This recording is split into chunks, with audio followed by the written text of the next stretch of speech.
Hey, welcome back. My name's Justin. Today I'm doing a review of a 13-inch snare drum from a custom builder in Australia. And I didn't know this company existed. So let's talk about the good, the bad, and whether or not it's worth buying. But first, today's video is brought to you by Edrum Center. If you're shopping for eDrums and you happen to live in North America, go give Edrum Center a shot. They're a great drum store based in Tennessee with an awesome website. Check them out with my discount link below. Again, that's Edrum Center. Use the discount link below.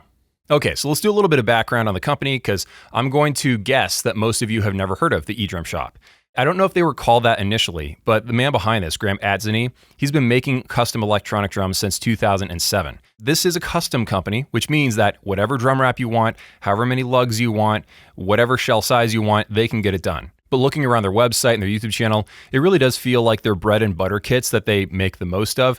They're kind of like targeting the Roland V8307, that kind of form factor. Now let's jump into the specs of the particular snare drum they sent me. So this is a 13x5 poplar shell with 6 lugs, 2mm chrome rims, and a rubber rim on top of that. The drum wrap is a sparkle blue, just because I said, send me something that would look good next to my Sonar Force 2001 shells. You can buy this with or without bottom rims. It's cheaper without. And this snare drum has 6 lugs, but you can also order it with 8 lugs instead.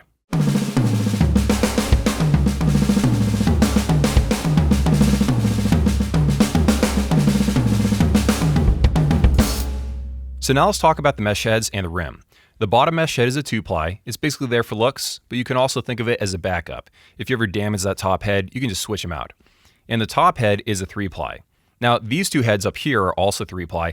This one is definitely different though. I don't think I've ever come across this exact kind of 3-ply head.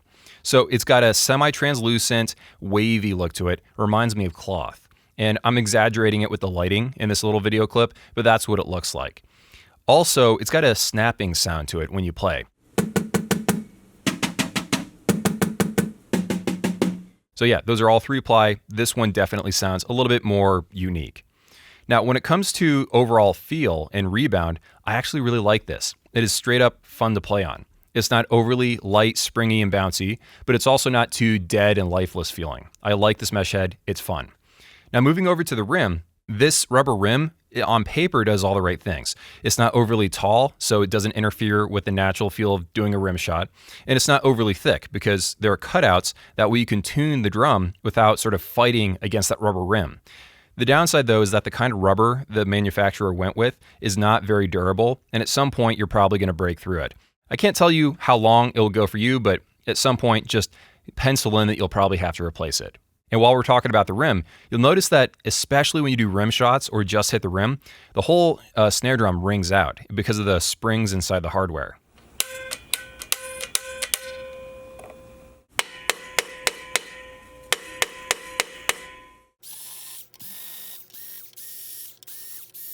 Now, taking a look at the inside of the drum, this is a classic tried and true bar trigger design. You can tell that it is done by a custom shop, but it doesn't look, crudely made or anything like that. Everything is joined together with these quick connections, so if you ever have to replace something, you don't have to go buy a soldering iron, which I greatly appreciate. Now, this is a center design out of the box. However, they've also drilled another hole right here, so if you want to have the center hotspot go away and be over to the side, you can do that immediately. It has a long stem cable input that goes through the shell to the outside, and it is very firmly in place. It's not going anywhere. And all the cables aren't going to flop around because they're held in place with cable zip ties. Something that really surprised me about this company is that they're the only ones that give you a whole extra trigger for free in the box. It literally comes with the snare drum when you buy it. And then if you buy a whole drum set, they give you 2 of these.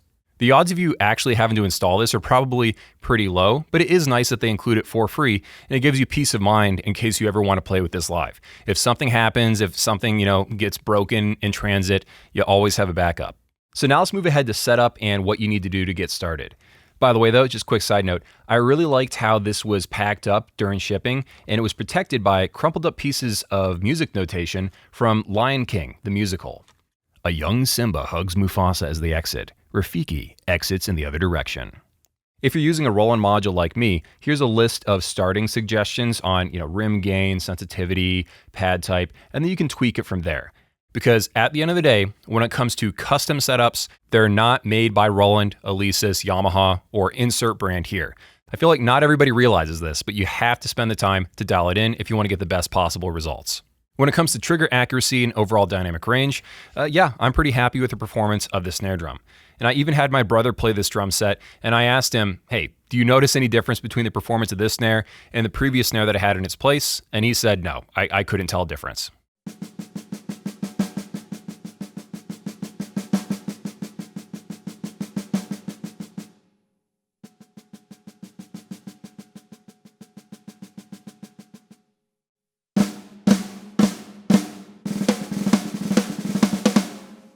If I had to start all over again though, I probably would move that head piezo off to the side mounting point instead of leaving it in the center. And the reason is, I feel like it does hurt the dynamic range of the trigger a little bit because you're always hitting directly on the piezo. So you have to mess with trigger curves and sensitivity and stuff to try to get as much dynamic range as possible while playing directly on the sensor. And if you have it off to the side, that hot spot, that overly sensitive area, is off to the side, and you should get back a more even playing experience. Now, before we move ahead to overall pros and cons and recommendations, let's actually talk about the different drum set options they have, the different drum wraps, and overall pricing. So this is just the Edrum shop website. And as you can see, a whole drum set with cymbals from the company Lemon and a set of hardware, that's going to be $2,160 Australian. Compared to the pricing of like a Roland VD307 over there, this is very, very inexpensive. Keep in mind though, you still do need to buy a drum module with it. So I'd probably pick up like a TD17 module to pair with this, but it really is up to you. I don't completely understand the pricing because certain things like this, with the cymbals and everything, are cheaper than just a kick drum and then 4 pads over here. So there's got to be a rhyme or reason to this. I'm sure if you asked him, he would probably tell you. Then if you take a look at just individual snare drums, this is where you'll see the biggest variety and different drum wrap options. So as you can see, this top row right here, we start with just a rim up top and no rim on the bottom, kind of like a VD307 or even the new Zildjian Bronzy X drum set.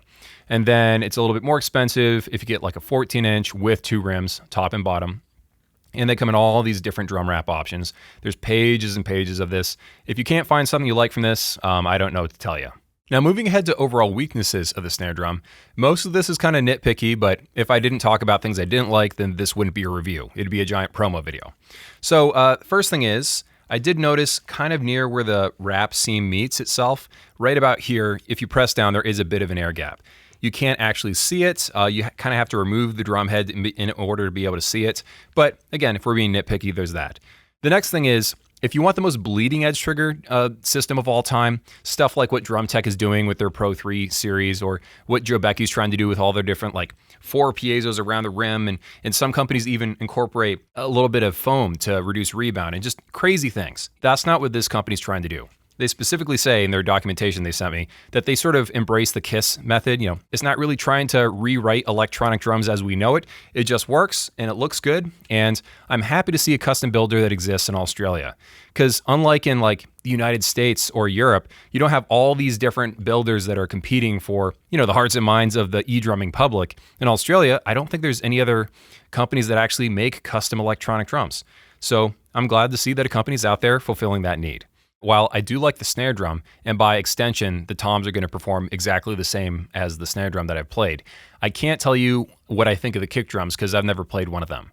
But from what I've seen so far, I think it's relatively safe to say that this guy makes some decent drum sets, pairs it with some very inexpensive, decent cymbals, and just adding in a relatively okay drum module, you should have a nice drum set on your hands for much less than a competing VAD kit from Roland. It might not be completely as fancy, but it is a low-cost way to get something with the exact kind of drum wrap that you want and decent sizing. That's the video. Thank you so much for watching all the way to the end, and I'll see you in the next one.